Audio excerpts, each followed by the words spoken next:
my dear students. I hope all of you are fit and fine. And I really hope you had a wonderful Durga Puja, at least a better celebration than the previous year. And I'm sure that you did not forget to maintain all the COVID protocols, because you are smart enough to understand that we need to maintain all those things to create a corona-free world, because the fact is the virus is still there. It has not suddenly disappeared, obviously, and we need to maintain all the things strictly. We cannot be careless because the number is decreased, because we need to be careful to create a better future for all of us, right? For the whole society, for the whole world. So as you know, the live classes have been suspended just for a few days because the copy showing and those things. And the positive side, we need to find out we should find out the positive side of every incident, of every fact or anything.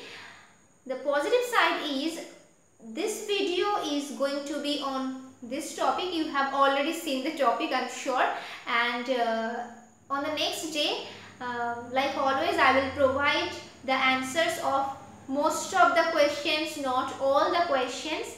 And after that, you can easily jot down. You are going to get much time to go through the whole text, because I am going to complete this particular text. I am going to complete it today because this is short, and you are going to get the answers of most of the questions on the next day, and you are going to get quite a few days to go through the topics, the chapter, to watch the video and think about it, jot down your ideas. After all, it is literature. You can obviously interpret things in different ways, so you are going to get much time to think about the things.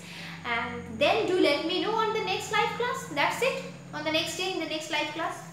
Okay, so the topic that I have provided in the syllabus, that is How Doth the Little Crocodile by Lewis Carroll. But listen, there is another poem that has been mentioned in your book, that has been included in your book alongside with this particular poem. Why? There must be a reason. We cannot skip that. Why we cannot skip this particular poem, Against Idleness and Mischief by Isaac Watts?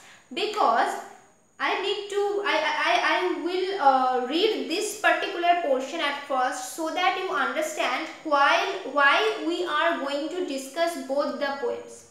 See, in Alice's Adventures in Wonderland, which is written by Lewis Carroll, Alice fell down a rabbit hole where she first drank a potion that made her shrink. She became small. And then she ate some cake that made her so large that her head struck the roof of the hall. That rabbit hole. Confused about her identity, she was confused. I'm getting short, or I'm getting small, now I'm getting bigger. What is going on? Who am I, or what is going on with me? So she was confused. And confused about her identity, she tried to repeat Isaac Watts' poem that everyone in those days learned by heart. So Isaac Watts' poem means Against Idleness and Mischief, and this poem was a famous poem during that time. Everyone learned it by their heart, like we used to read Palm Tree in our childhood, and now also. Or Ata Gache Toda Pakhi, that kind of poem that everyone knows. We learn these things by heart. This was such a poem, okay. But when she tried to repeat this poem, she could not repeat it properly. Maybe she forgot the poem or something like that. She did not learn it by heart, and it came out all wrong. And that wrong poem is now a famous one, that is this, How Doth the Little Crocodile by Lewis Carroll. It has been said to be a wrong poem, but actually what is the thing? Lewis Carroll has used this poem as a parody of against idleness and mischief. Now what a parody is, I am explaining, but it has also been mentioned in your book, otherwise you will get confused why ma'am is mentioning these things. This is not mentioned in our book. No, this has been mentioned. In page number 108, you are going to get the definition of parody. A parody is a style of writing that copies the characteristic style of an author or a work in an amusing way. Actually, you know what a parody is? When the characteristic style means when a work, an author's work, every author has a particular style, some particular styles that they use in their writings. Okay, in their poems, in their novels or whatever they write, and that style sometimes is copied by another writer, another poet or author, generally to produce a satire kind of thing. But here I am not going to say something like that because we are not going to that part. Lewis Carroll has used his poem How Doth the Little Crocodile as a parody of the poem by Isaac Watts. You need to memorize this.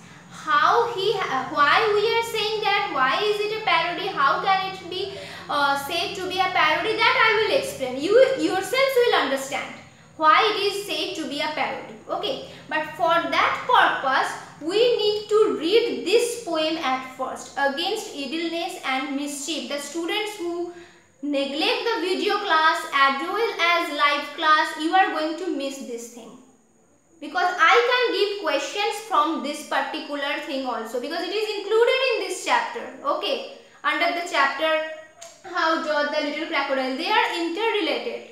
Okay, I can ask you the rhyme scheme by mentioning the lines or all those things. I can ask such questions. So, given below are two poems poems Against Idleness and Mischief by Isaac Watts and its parody How Doth the Little Crocodile by Lewis Carroll. So, which one is the parody? Lewis Carroll's poems is the parody. Okay, this is not the parody. This one is the parody. Remember this, don't get confused. Lewis Carroll has for some reason copied the style, the characteristic style of Isaac Watts. Okay, in an amusing way. You will understand. The parody has been taken from the popular story Alice's Adventures in Wonderland. So before discussing the poem of Isaac Watts, as we always do, we need to learn a little bit information about Isaac Watts. So he was an English hymn writer. Hymn, you know, that religious songs or poems where the poets generally appreciate God, okay, or religion. Those are called hymns. Theologian and logician. Now theologian, again, someone who studies the nature of God's religion, religious beliefs, such things. There are some people now who study such things, God's religious things actually. Those people are called theologian. And logician. He has written more than 650 hymns. Can you imagine religious poems or songs? Many of which have been translated into several languages. Those are famous. Okay, those have been translated in several languages. Now, just we need to go through the poem and understand the words. How doth the little busy bee improve each shining hour and gather honey all the day from every opening flower? So here the poet is talking about a bee. Okay, here the poet is talking about a little bee which is really busy. Have you ever seen any bee who is sitting at a single place for a long time? No, I am not talking about the bees who somehow enter our houses and roam around the tube light and they get confused. Where have I entered? And some people kill them, or I don't know, we get terrified if it's bites us, if it stings us, then what will happen, and we kill them. No, I'm not talking about those bees. The bees in the nature, have you seen them? Just they're sitting and sitting and sitting. No, they are always busy. Bees are always busy. Alliteration. Bees are always busy. Okay, so the poet actually wonders how doth. Doth is the old English word for the term does. Doth means does. It is actually an old English period word. How doth means how does the little busy bee improve each shining hour? So shining hour means every hour. This is just an adjective used for the melodious purpose to make the poem melodious. Improve means every hour the bee seems to be more and more energetic. Improve means nothing else. It seems to be more and more energetic. And the poet Isaac Watts, he wonders how is it possible that the bee is so busy and it improves its quality, the quality of being busy. I mean, it becomes more busy, more energetic at every hour. How is it possible? And gather honey all the day from every opening flower. It flies from one flower to another flower. Opening flower means the flowers which are open, which are mature flowers. Okay, not buds.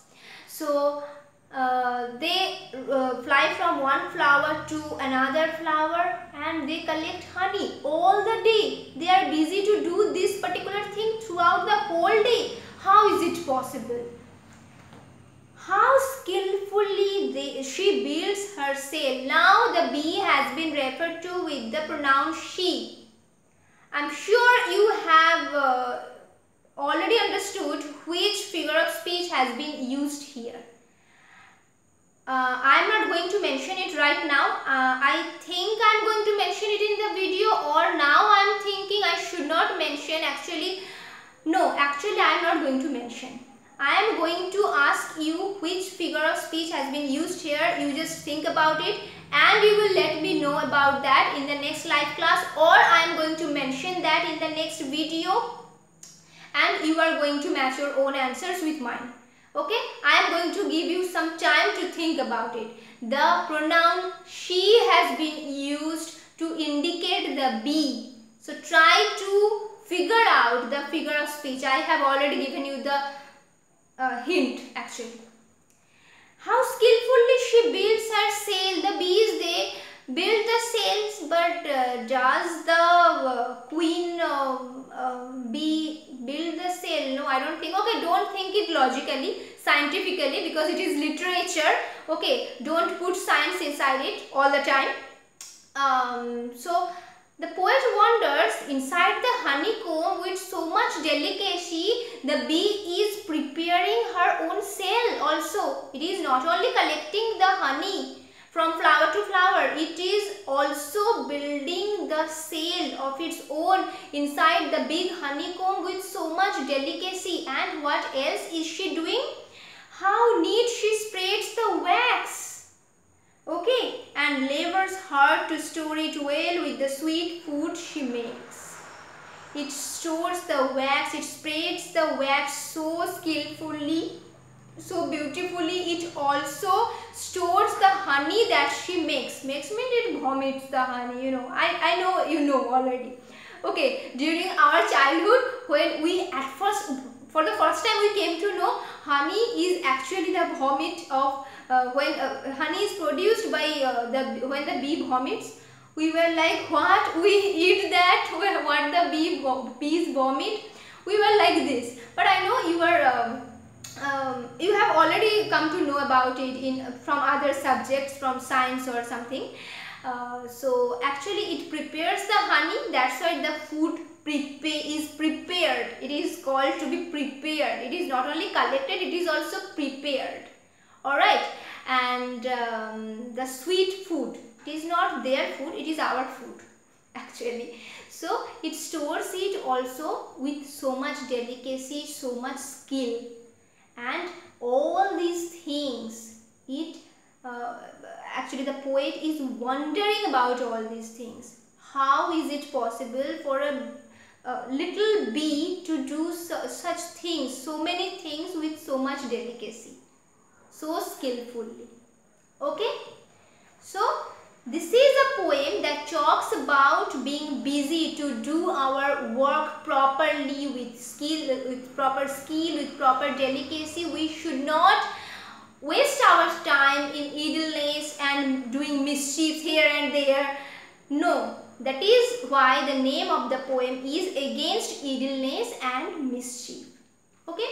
Now we are going to we are going to discuss the poem. What is the term actual? No, not actual. The poem How Doth the Little Crocodile by Lewis Carroll. At first, as we always do, we will learn about Lewis Carroll himself. Lewis Carroll was the pseudonym of Charles Lutwidge Dawson. He was an English writer and mathematician. Can you imagine such a wonderful combination, science and art, I mean literature, writer and mathematician, poet and mathematician. His most famous works are Alice's Adventures in Wonderland and its sequel, Through the Looking Glass. I hope you know what a sequel is. Sequel is actually the continuation of a particular work, like Krish 1, Krish 2, Krish 3. There are so many other movies like that. When there is a particular work already there, a particular work is already there and you are extending the story or you are developing the story, relating the story in the next work, that work is called to be the sequel of the previous work. Okay. So Alice's Adventures in Wonderland, and the name of the sequel of this particular work is Through the Looking Glass. Important information.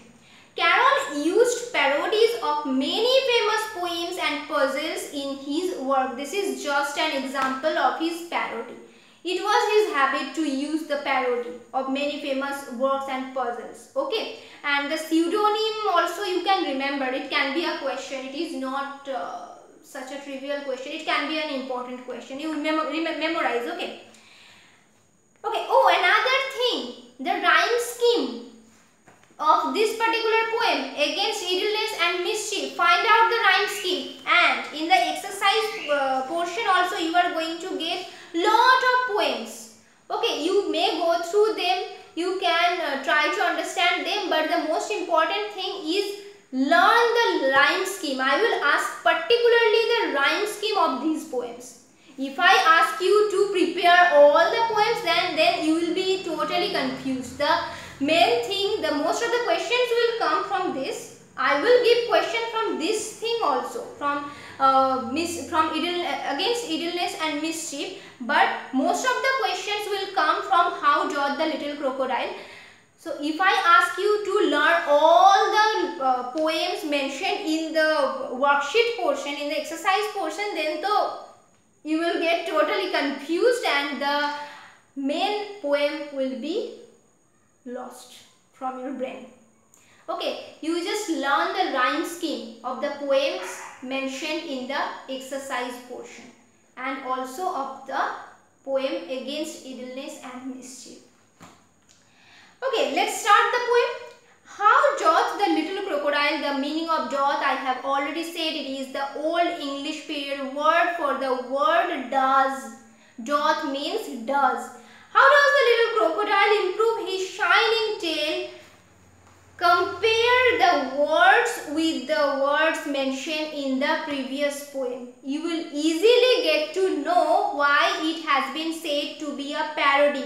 How doth the little crocodile? In the previous poem, it was the term the little busy bee. It has been changed into the crocodile. Little crocodile. That's it. Improve his shining tail. Again, see, improve each shining hour has been changed into improve his shining tail. Okay, in this way you keep comparing. I am not comparing it anymore. You keep comparing in this way. You will easily learn how a parody is written. Okay. So how doth the little crocodile improve his shining tail and pour the waters of the Nile on every golden scale? Now, what is a crocodile? Crocodile is an animal. It is really dangerous and it is carnivorous, means it eats meat. It doesn't eat grasses and all. So it is carnivorous and it is dangerous. We all know that crocodiles are dangerous and it is found in several parts in our world. Also in Africa, the term the Nile, the mention of the river Nile sets the background in Africa. It is the background is of Africa, you can say, because now the Nile is in Africa. So how doth the little crocodile improve his shining tail? Now shining tail and another thing, and pour the waters of the Nile on every golden scale. Here you can interpret these things, golden scale, shining tail, in various ways. Actually, these things have been used to keep the parody intact and also to make the poem melodious.